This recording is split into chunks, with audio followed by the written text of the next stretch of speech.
सुबह के 8:15 जापान के शहर हिरोशिमा के ऊपर का मौसम बिल्कुल साफ है। लोग अपनी अपनी ज़िंदगी में मशरूफ़ हैं और फिर अचानक से एक धमाका होता है। इंसान का बनाया हुआ सूरज कुछ ही सेकंड में शहर को तबाह कर जाता है और उसके ठीक 3 दिन बाद 9 अगस्त 1945 नागासाकी। नागासाकी में भी सेम ऐसा ही होता है। वहाँ पे रहने वाले जितने भी लोग थे ऑलमोस्ट 90% लोग जो थे उस टारगेट एरिया के मैं ये कहूँ तो वो सब कुछ ही सेकंड के अंदर हवा बन गए और उनकी परछाई, उनका नाम-निशान बिल्कुल ख़त्म हो गया। घर जल गए, सब कुछ ख़त्म हो गया। अब आज के वीडियो में हम जानेंगे कि अमेरिका ने जापान के ऊपर अटैक क्यों किया? जापान अमेरिका की नज़र में सबसे खतरनाक दुश्मन क्यों था? और जापान को क्या वार्निंग मिली थी इस अटैक से पहले? और ऐसा क्या हुआ कि अमेरिका ने जापान पे अटैक किया? तो अब हम शुरुआत करते हैं 1930 1940s के आसपास, जहाँ जापान एक सिर्फ़ एक कंट्री नहीं था, एक मिलिट्री एम्पायर था। जापानीज़ मिलिट्रीज़ पहले बहुत फ़ेमस होती थी, बहुत सारी जापानीज़ चीज़ों के बारे में आपने सुना होगा। उसी में से एक जापानीज़ मिलिट्री है, वो बहुत फ़ेमस थी। और जापान में चाइना में यानी नानजिंग हत्याकांड किया, उसके बाद उन्होंने कोरिया पे कब्ज़ा किया और साउथ ईस्ट एशिया में काफ़ी उन्होंने ब्रुचैलिटी यानी क्रूरता दिखाई। इन सब कांडों की वजह से जापान की इमेज खराब हुई। इसके अलावा एक मेजर कारण ये था कि जापान ने अमेरिका के पर्ल हार्बर ब्रीच पर अटैक किया 7 दिसंबर 1941 को। जापान ने अमेरिका के पर्ल हार्बर बीच पर अटैक किया। अमेरिका के लिए ये एक नेशनल इंसल्ट की बात थी। यूजुअली वैसे किसी भी देश के लिए ऐसी नेशनल इंसल्ट की बात होती है। इस दिन के बाद अमेरिका ने डिसाइड किया कि जापान को पूरी तरह तोड़ना होगा। अब शुरू करते हैं कि अमेरिका का इस प्लान की शुरुआत कैसे हुई। ये अमेरिका ने एक सीक्रेट प्लान किया, इसे मैनहट्टन प्रोजेक्ट का नाम दिया गया और 1942 में अमेरिका ने एक टॉप सीक्रेट प्रोजेक्ट स्टार्ट किया, मैनहट्टन प्रोजेक्ट। वर्ल्ड के इसमें बेस्ट साइंटिस्ट को इंक्लूड किया गया, बेस्ट टेक्नोलॉजी और आइंस्टीन के आइडियाज़ को और बिलियंस और डॉलर्स को इसमें इन्वेस्ट किया गया ताकि एक एटॉमिक बॉम्ब बनाया जा सके। क्योंकि अमेरिका को डर था कि जापान को यहाँ नहीं रोका गया तो जापान भी शायद जर्मनी की तरह ही पूरे वर्ल्ड का एटमॉस्फेयर खराब कर देगा और दुनिया ख़त्म हो सकती है। और दूसरी चीज़, क्योंकि न्यूक्लियर टेक्नोलॉजी आन मतलब हम इन्वेंट कर चुके थे, तो उन्हें डर था कि अगर ये बम जापान ने पहले बना लिया, क्योंकि जापान एक सुपर मिलिट्री पावर था उस टाइम पर, तो शायद पूरी दुनिया ख़त्म कर दे जापान। अब अमेरिका को जापान से ही क्यों डर था? क्योंकि 1945 तक जो जर्मनी है वो हार चुका था, पर जापान अभी भी सरेंडर नहीं कर रहा था। सबसे बड़ी बात कि जापान सरेंडर नहीं कर रहा था और लेकिन उसके लिए भी कोई ये सही लॉजिक नहीं है कि हम न्यूक्लियर बॉम्ब किसी देश पर दे सकें और आम सिविलियंस को उसमें मारा जाने का बहुत रिस्क होता है। लेकिन फिर भी अमेरिका ने ये रिस्क दिया और उसके लिए उसने रीज़न ये दिया कि अगर हम लैंड पर अटैक करते हैं तो इसमें शायद बहुत 10-20 लाख लोग मारे जाएँगे और वॉर को बहुत लंबा खिंच जाएगा। तो वॉर को जल्दी ख़त्म करना है तो उसके लिए बेस्ट आइडिया यही है कि हम कुछ ऐसा करें कि जापान को अमेरिका के आगे झुकना पड़े। और और अमेरिका को अपनी पावर भी साबित करनी थी।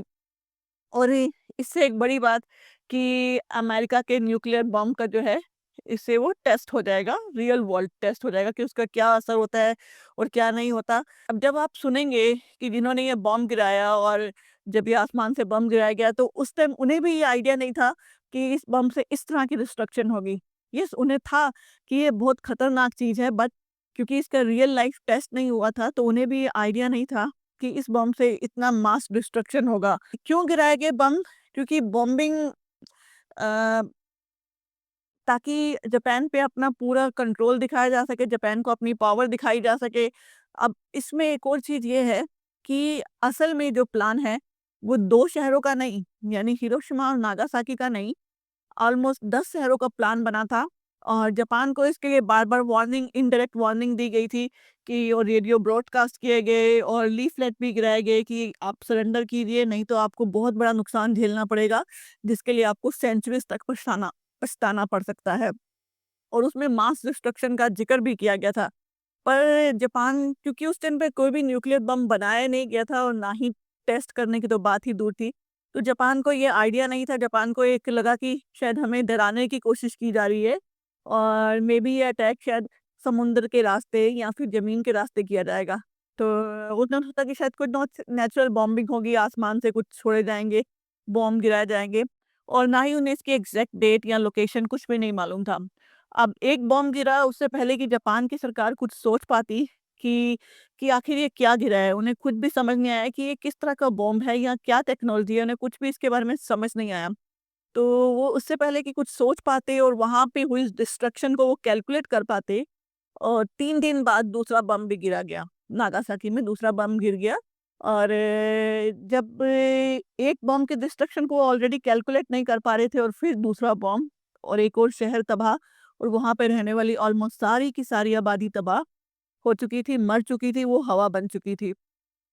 अभी इस बीच में खबर आई कि अमेरिका ने 10 शहरों पे ऐसे बॉम्ब ब्लास्ट करने हैं, क्योंकि उन्हें दोबारा वार्निंग दी गई कि ये सिर्फ़ 2 शहर हैं, लेकिन उन्हें अपने सीक्रेट एजेंट से, जिसे हम मिलिट्री जासूस कहते हैं, खबर मिली कि ये 2 शहर नहीं 10 शहरों का प्लान है।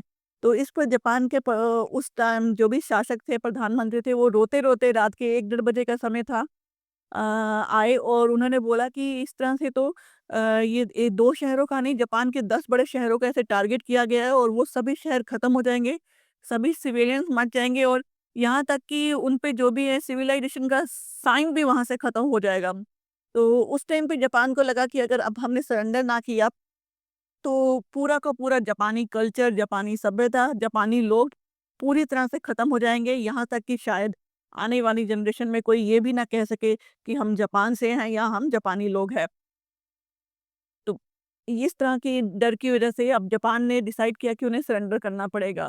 अब इस बॉम्ब के इफ़ेक्ट की बात करते हुए पहले बॉम्ब का नाम था, जो हिरोशिमा में गिराया गया, उसका नाम था लिटिल बॉय। सुबह 8 बज के 15 मिनट पे ये गिराया गया।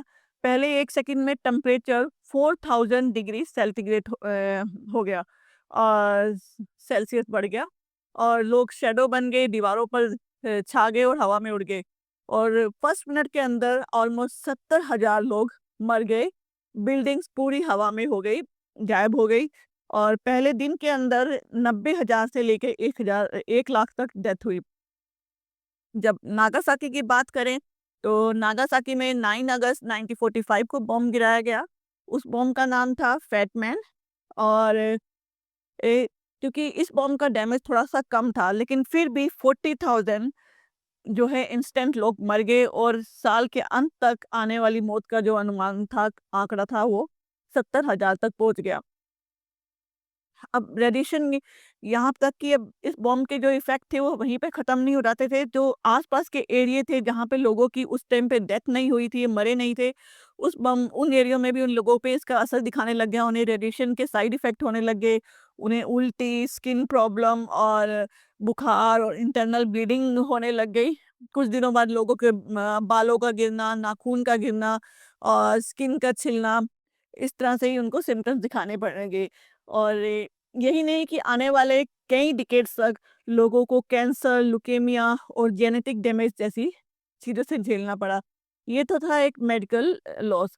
लेकिन उसके बाद एक और साइकोलॉजिकल लॉस भी था कि लोग इन लोगों से ये घुलते-मिलते नहीं थे, उन लोगों में शादी नहीं करते थे, क्योंकि उन्हें लगता था कि ये एक जेनेटिक डिसऑर्डर को क्रिएट कर देगा अगर हमने बॉम्ब जो इफ़ेक्टेड लोग हैं, उस एरिया के आस-पास के लोगों से हमने शादी करी, तो ये एक शायद जेनेटिक डिफेक्ट हो जाएगा, आने वाली जनरेशन में भी एक डिफेक्ट कैरी हो जाएगा कुछ इस तरह का इनडायरेक्ट।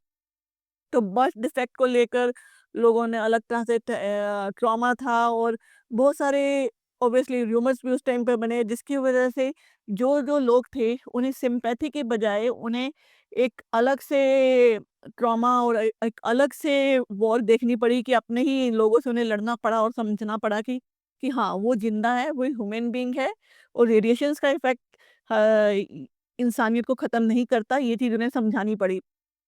अब इसके बाद क्या हुआ, 15 अगस्त 1945 को जापान के एम्परर हिरोहितो ने रेडियो पर कहा कि हम जो है सरेंडर कर रहे हैं और यहाँ से वर्ल्ड वॉर सेकंड जो है वो ऑफिशियली खत्म हो गया।